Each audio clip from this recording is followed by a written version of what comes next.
Hola, ¿qué tal? Bienvenidos a la segunda parte del vídeo. Lo cierto es que yo pensaba hacer simplemente un resumen de lecturas, pero he visto que gustan muchísimo los vlogs. Muchas gracias por toda la acogida que tuvo el vídeo anterior, la verdad es que no me lo esperaba. Estuve muy cerca de no incluir nada en absoluto de la primera parte, pero bueno, creo que en realidad le añade un poquito de dinamismo a los vídeos.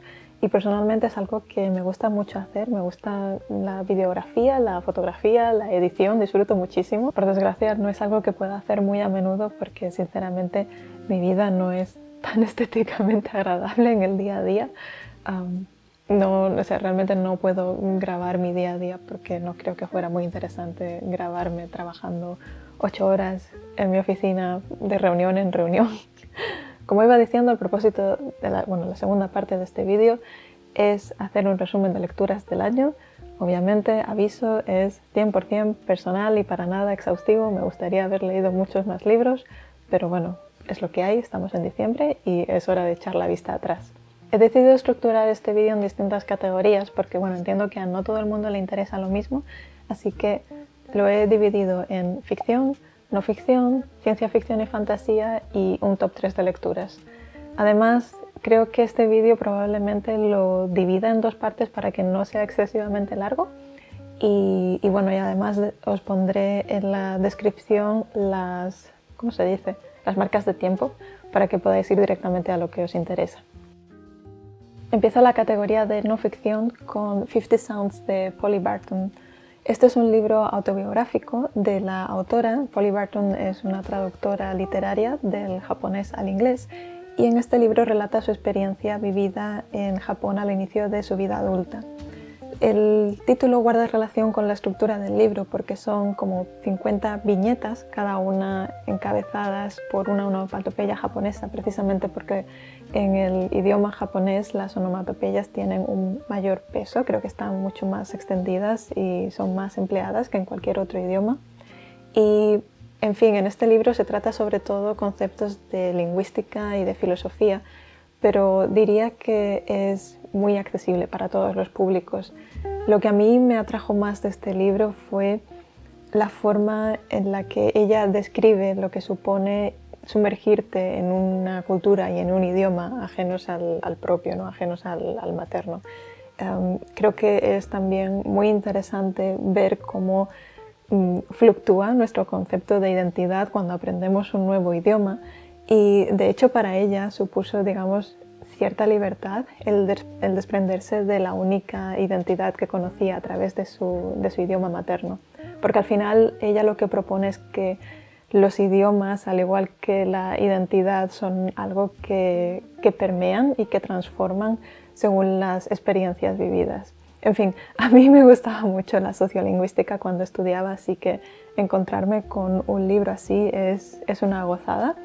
Y yo recomendaría este libro a personas que hayan aprendido un idioma o que hayan vivido en un país extranjero y de forma más marginal diría también a personas que tengan cierta curiosidad por las observaciones de la autora mientras vivía en Japón, pero creo que esto es lo que tiene menor peso en el libro.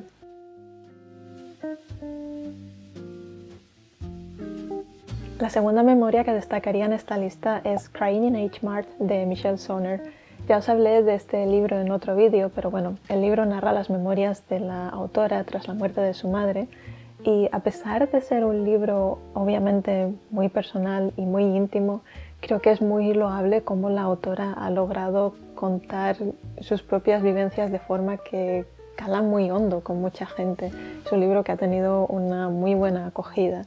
Y obviamente es una obra muy amarga, muy triste, pero con una prosa muy bonita y que sobre todo creo que es muy interesante de leer por ver cómo ella emplea la cultura culinaria como el nexo de unión con su madre y también es muy interesante leer su discurso sobre su identidad que está a medio camino entre la estadounidense y la coreana. Sobre todo yo lo que os recomendaría con este libro es escucharlo en audiolibro narrado por la propia autora porque creo que obviamente añade muchísimo más a la experiencia de leer este libro. El último libro que quiero destacar de esta lista es Memories from Moscow to the Black Sea de Tefi. Tefi es el seudónimo de una de las autoras rusas más influyentes del siglo XX y esta es una de sus obras más conocidas. Es una obra autobiográfica que narra su viaje previo al exilio desde 1918 a 1920 y lo que se destaca sobre todo de esta autora es su uso del humor y de la sátira. Y para mi sorpresa es algo que también está presente en esta obra. Y precisamente es la yuxtaposición entre el humor y la amenaza de muerte constante lo que hace que esta obra sea tan impactante y desoladora. Recuerdo que es un viaje contado de una forma un tanto extraña, con muchos personajes caricaturescos y bueno, creo que fue una buena forma de iniciarme con esta autora. Por desgracia, este libro en concreto creo que está descatalogado actualmente en español, pero también existen colecciones de relatos de ficción y bueno, creo que será lo próximo que lea de esta autora el año que viene. Pasando a ficción, tengo dos libros que destacar en esta lista y el primero de ellos es Clara y el Sol de Kazuo Ishiguro. Este es el último libro que ha publicado este autor, creo que se publicó este año si no me equivoco, y en cierto modo a mí me pareció como una especie de continuación de Nunca me abandones. No porque tenga los mismos personajes o porque la trama se parezca, pero por los temas que cubre y por cómo los cubre me recordó mucho a esta historia. En esta ocasión la historia está narrada por Clara, que es una inteligencia artificial, creo que en español la llaman amiga artificial, que su propósito es cuidar de niños.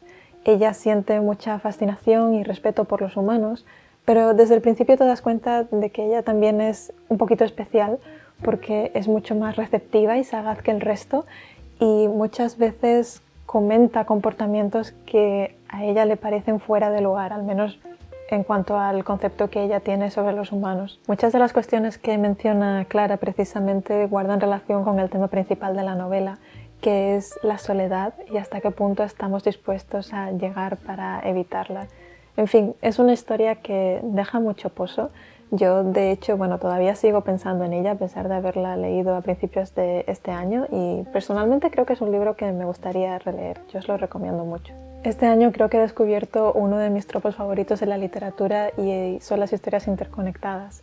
El primer libro que quiero destacar respecto a este tema es The Cat and the City de Nick Bradley. Es una historia que está narrada desde distintos puntos de vista, tiene muchos personajes y combina distintos géneros, pero la forma en la que convergen es muy satisfactoria. El trasfondo de todos estos personajes es la ciudad de Tokio y es como una especie de mosaico de las vidas y situaciones tan dispersas que viven estos personajes, pero que sin embargo están unidos por temas inherentemente humanos.